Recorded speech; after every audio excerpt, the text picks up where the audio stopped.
We have been walking through the Bible, looking at each book and answering questions. Who wrote it? When was it written? To whom was it written? Why was it written? Getting some key elements of the book, maybe an outline to help us in our studies. And so I hope that has been helpful to you as we continue tonight with Nehemiah. Following on the heels, in fact, of Ezra. These are books of history, the Jews' history. And in particular, we are looking at a time frame now, looking between, or at the period of the post-exile. And so this is after they have, Jerusalem, or Judah rather, has spent 70 years in exile. And under King Cyrus, they were allowed to go back. Remember, we talked about last week that Isaiah had named, technically God had named Cyrus through Isaiah, specifically Isaiah 44 and Isaiah 45. We have those passages that remind us that Cyrus would be the one, in fact, who would build God a house.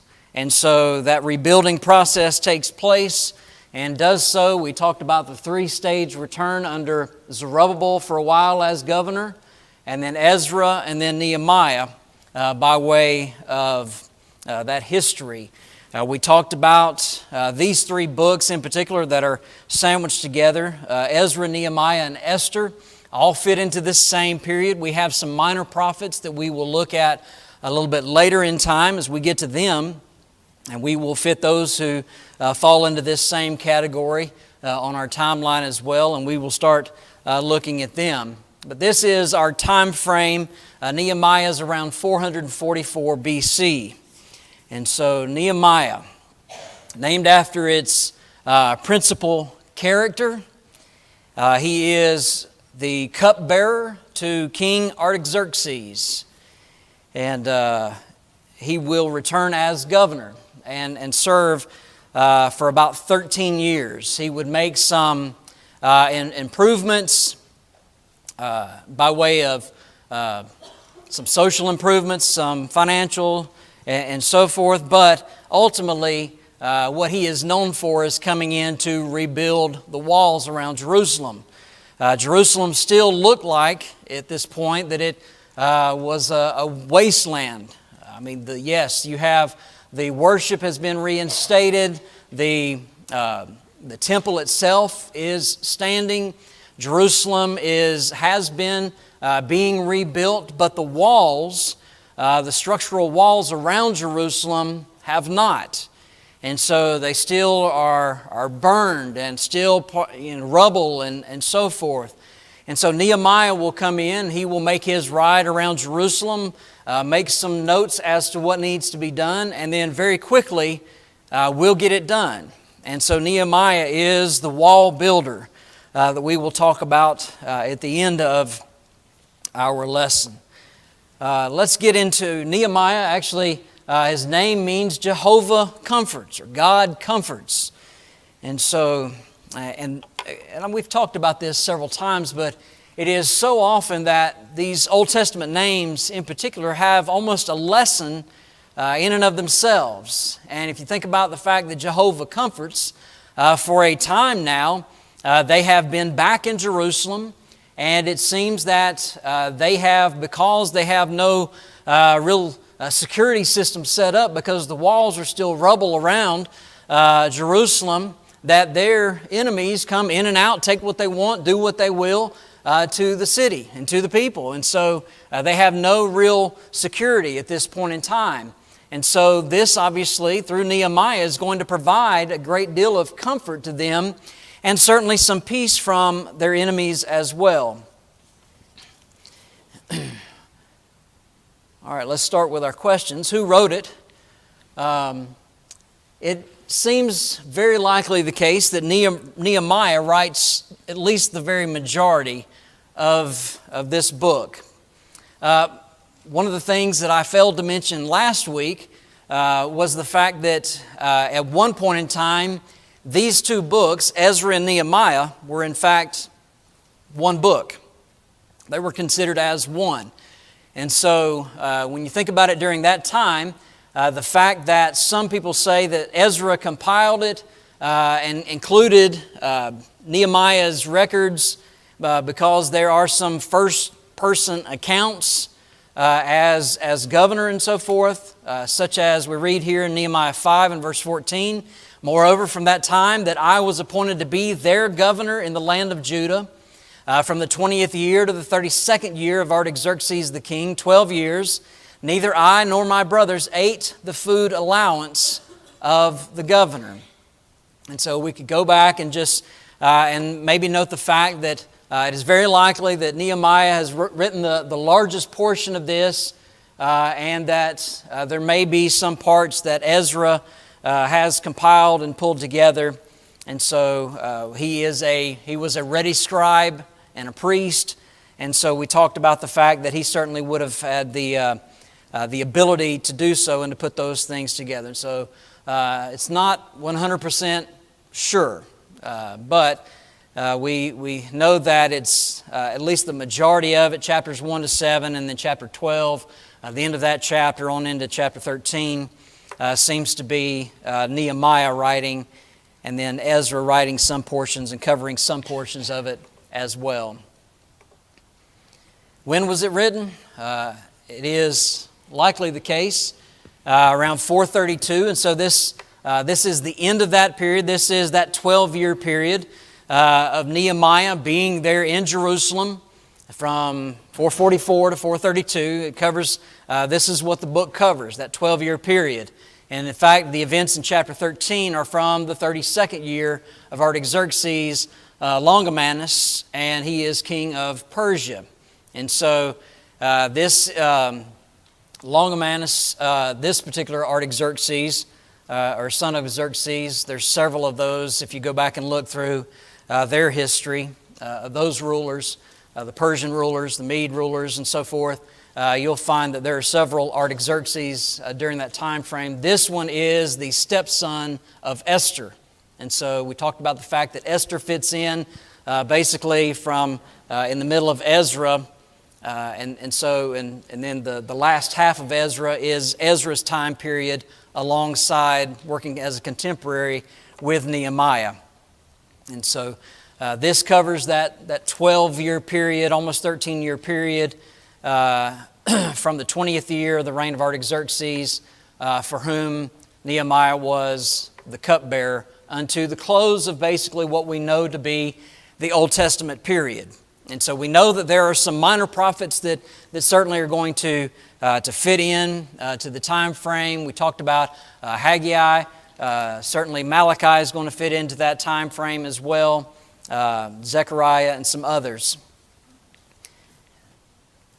To whom was it written? This again, same as Ezra, and really the same as this ending history of the Chronicles and stuff like that.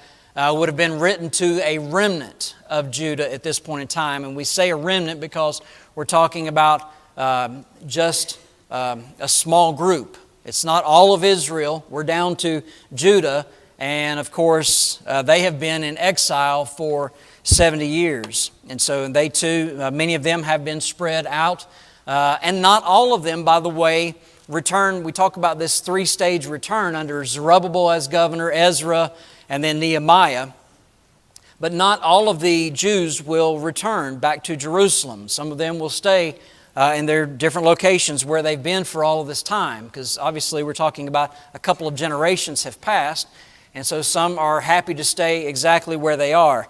That is not the case with Nehemiah, who has served as cupbearer to Artaxerxes. And so it seems when you open the pages of Nehemiah, when we get into the story and what's taking place, you find Nehemiah's prayer. Let's back up a couple of verses. Nehemiah chapter 1, reading from the ESV.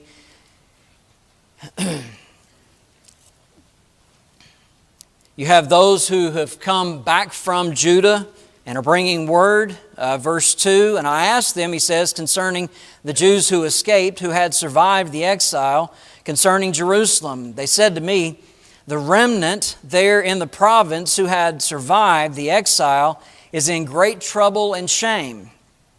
The wall of Jerusalem is broken down. Its gates are destroyed by fire. And he says, as soon as I heard these words, I sat down and wept and mourned for days. I continued fasting and praying before the God of heaven. And I said, O Lord God of heaven, the great and awesome God who keeps covenant and steadfast love with those who love Him and keep His commandments, let your ear be attentive and your eyes be open to hear the prayer of your servant, that I now pray before you day and night for the people of Israel, your servants, confessing the sins of the people of Israel, which we have sinned against you. Even I and my father's house have sinned. We have acted very corruptly against you and have not kept the commandments, the statutes, the rules that you commanded your servant Moses. And so he says, we have not kept the law. We have sinned against you. And so he makes that confession here in his prayer unto God. Remember the word that you commanded your servant Moses, saying, if you are unfaithful, I will scatter you among the peoples. But if you return to me and keep my commandments and do them, though your outcasts are in the uttermost parts of heaven, from there, he says, I will gather them and bring them to the place that I have chosen, he says, to make my name dwell there. They are your servants, your people, whom you have redeemed by your great power and your strong hand. Lord, let your ear be attentive to the prayer of your servant, to the prayer of the servants of your servants who delight to fear your name. Give success to your servant today. Grant him mercy in the sight of this man. Now I was cupbearer to the king, Nehemiah says. And so we know he's going to go in before the king, and he is going to plead with him to go and to go back and to rebuild the wall. And so it certainly pricks him in his heart where he is at. He wants to make those changes so that Judah, Jerusalem is no longer a shame and a byword before the people.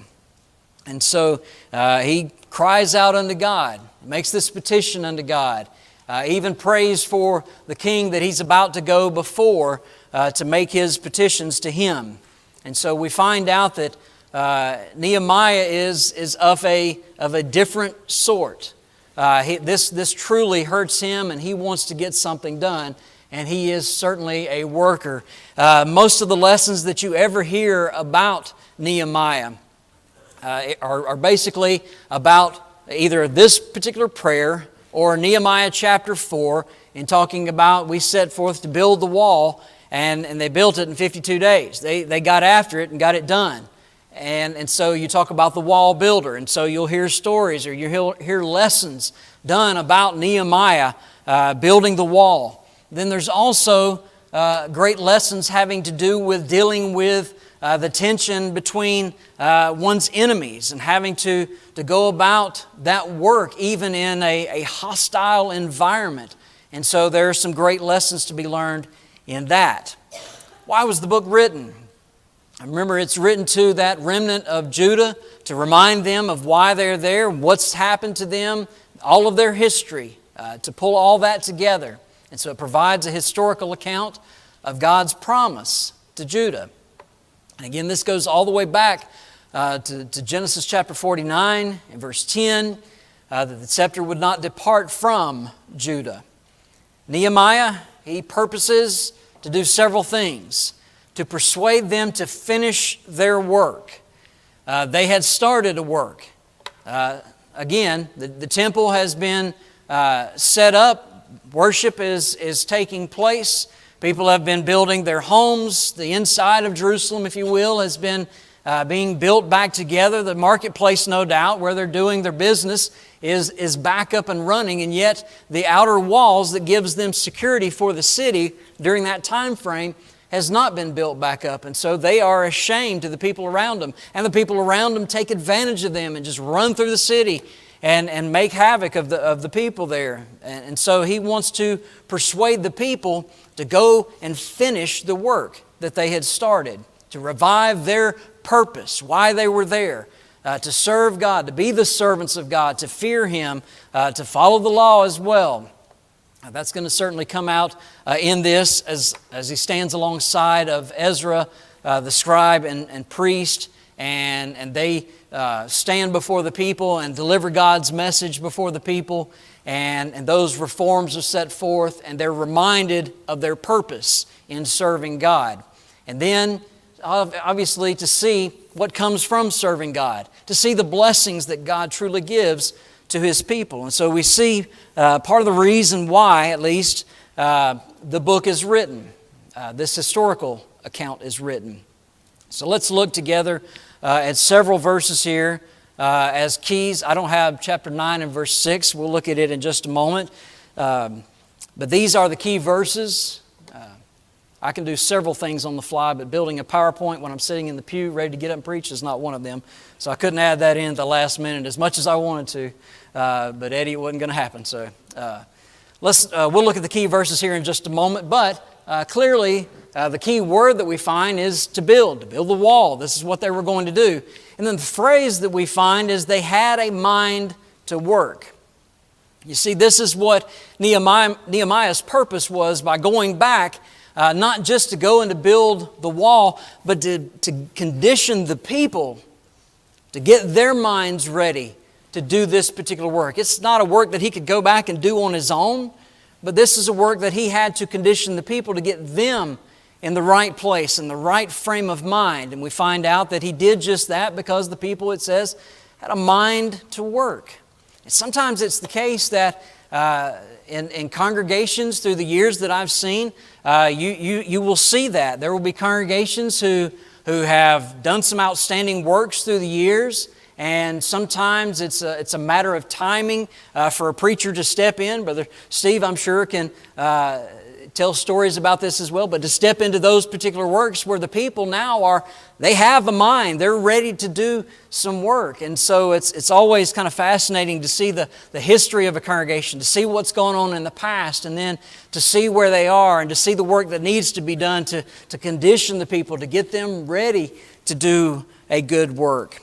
And so this is Nehemiah's purpose. This is what he was going to be doing there in Jerusalem. So let's look at our verses here. Nehemiah 2, beginning of verse 17, it says, "Then I said to them, you see the trouble we are in, how Jerusalem lies in ruins, with its gates burned. Come, let us build the wall of Jerusalem, that we may no longer suffer derision." And so this is what was coming from the outside. So they need those walls up. "I told them of the hand of my God that had been upon me for good, and also the words that the king had spoken to me. And they said, let us rise up and build." And so this stirring sermon, if you will, to the people, he gets them ready. He's conditioning their mind. And they said, let's do it. Let's get this work done. So let's rise up and build. And so they strengthened their hands for the good work. Chapter 4 and verse 6 says, "So we built the wall, and all the wall was joined together to the half of its height, for the people had a mind to work."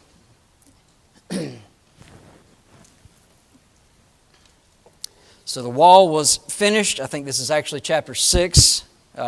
So Nehemiah 6, verses 15 and 16. "So the wall was finished," it says, "on the 25th day of the month of Elul, in 52 days. And so they truly got busy building those walls.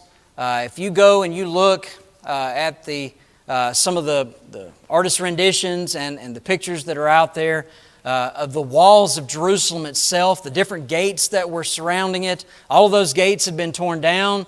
And we're not talking about just a cattle guard type of gate. We're talking about huge, ornate gates that are there to secure a city. And so those gates had to be put up as well. So 52 days. And this is what is amazing to remember, they've had so much trouble from the outside with their enemies during this time frame. It says that we built the wall 52 days. When our enemies heard of it, all the nations around us, not a few of the nations, not a couple of the nations, it's all the nations around us were afraid and fell greatly in their own esteem. And so they thought they were high against us, but in their own eyes, they were lowered. That's the point being made here. And so they fell greatly in their own esteem, for they perceived that this work had been accomplished with the help of our God.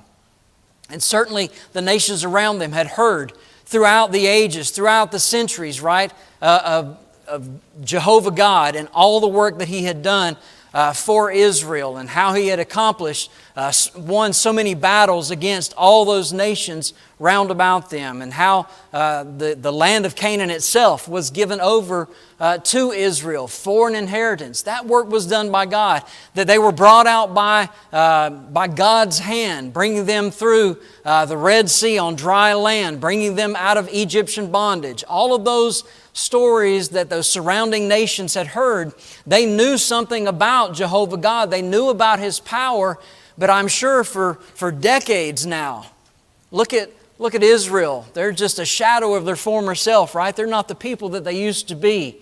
And I'm sure that God's name was being talked down as well during that time. But now they perceive that that Jehovah has done this tremendous work to get the job finished. That God obviously has a part in this. And so, in their own eyes, they have fallen in their esteem of themselves. And that's what we find out about the nations around them. And so there's certainly some things that take place, and we see the effect that it has around all of them. One of the things that I think takes place, and this is in chapter 9, so let's go over there. And I think chapter 9 is one of the key chapters. I didn't list it as on our list there, but if you're listing a key chapter, I think chapter 9 would certainly be it. We don't have time to read all of this, but in this chapter, here Ezra will confess Israel's sins before the people, will engage, if you will, in that covenant once again to keep the law. And we find then in verses 1 to 3, it says, on the 24th day of this month, the people of Israel were assembled with fasting in sackcloth and with earth on their heads. So they were sitting in a position of penitent hearts. That's where the people were. The Israelites separated themselves from all foreigners and stood and confessed their sins and iniquities of their fathers. They stood up in their place and read from the book of the law of the Lord, of their God. And it says, for a quarter of the day. And for another quarter they made confession and worshiped the Lord their God. And so for a quarter of the day, they stood there while the book of the law of God was being read, in fact. You can see how He is exalted.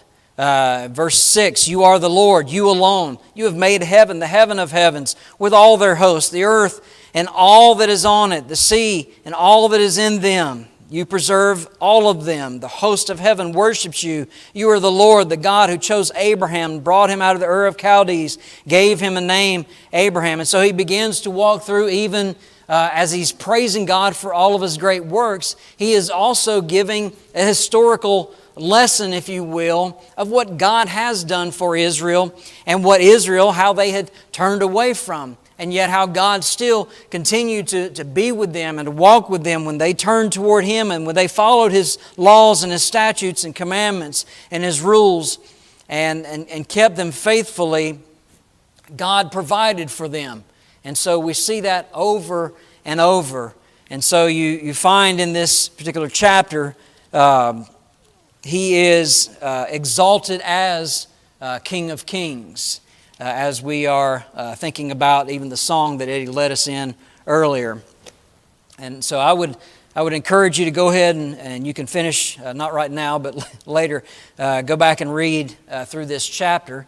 Some of the main people that are going to very clearly pop up for us in this, you have Nehemiah. Very clearly he is the main character of this. Ezra, the scribe and priest, he is on the scene as well. He is doing his work still. And so Nehemiah kind of, at least that part of that history and what's taking place, it kind of enhances, tells a little bit more of the story, what else is going on. You have an individual named Sanballat and Tobiah, the Ammonite, Sanballat the Horonite, and then Artaxerxes, who was the king, Longomanus the first, who reigned from 464 to 425. And so those are the main characters at least. But again, we talk about, let me go ahead and put an outline up there. Sometimes I run through the outline way too fast and I get told that a little bit later. So I'm going to leave it up for a few minutes while I talk about while I talk amongst you, right? One of the things that stands out, I think, when you look at Nehemiah, the book, but more in particular the character, there's a great lesson to be learned just from looking at the character of Nehemiah because he was a man of prayer. That's how we open this lesson, looking at his prayer in chapter 1. But I think that a lot can be said about even his patriotism. Sometimes we, in the Lord's church, we upset some people maybe because we're a little bit patriotic still. I think it's okay to be patriotic. We understand the kingdom is not the United States of America, but the kingdom is the Lord's church. So we understand, hopefully, the difference between that. And if we do, then patriotism certainly is okay in that sense. But what we see in Nehemiah is a man of action. He is set his mind to do a particular work, and he has the courage to do that. And I would say the perseverance and the strength to get the job done, which is where the people had stopped on him before.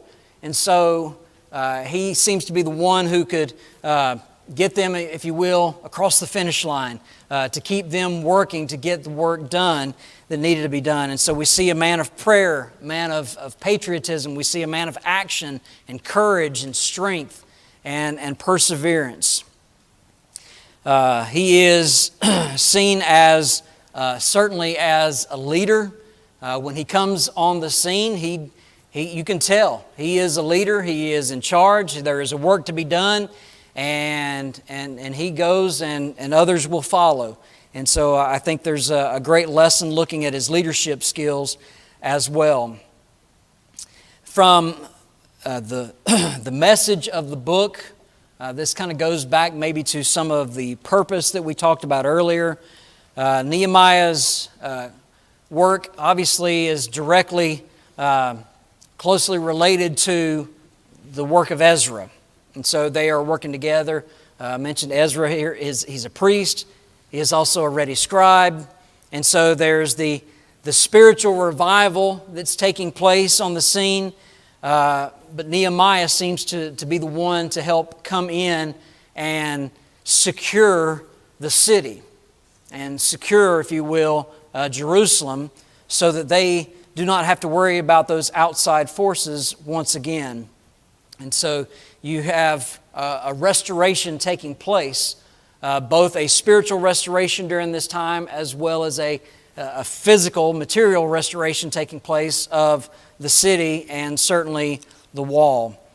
And so you could break it down into three parts as we see here in the outline: the construction of the wall itself, chapters 1 to 7, and then the middle section of the book, chapters 8 to 10, deal with Ezra, Nehemiah, basically the consecration of the people before God.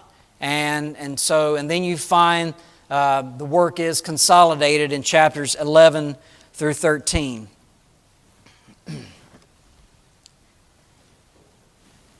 Finish up as we normally do, looking at Christ as seen in each of the books that we've studied so far.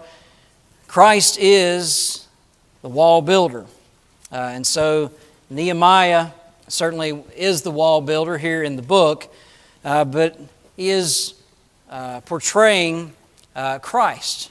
Christ himself is a builder. He said, "I will build my church. The gates of Hades shall not prevail against it in any way, and I will give unto you," he's talking to his apostles, he says, "I will give unto you the keys to the kingdom of heaven." And in Matthew chapter 16, verses 18 and 19. And so whatever they loose on earth shall be loosed in heaven. Whatever they bind on earth shall be bound in heaven. They have an authority as the apostles in preaching that message. We see the keys given to them in Acts chapter 2, where the church begins. That's the birth of the church.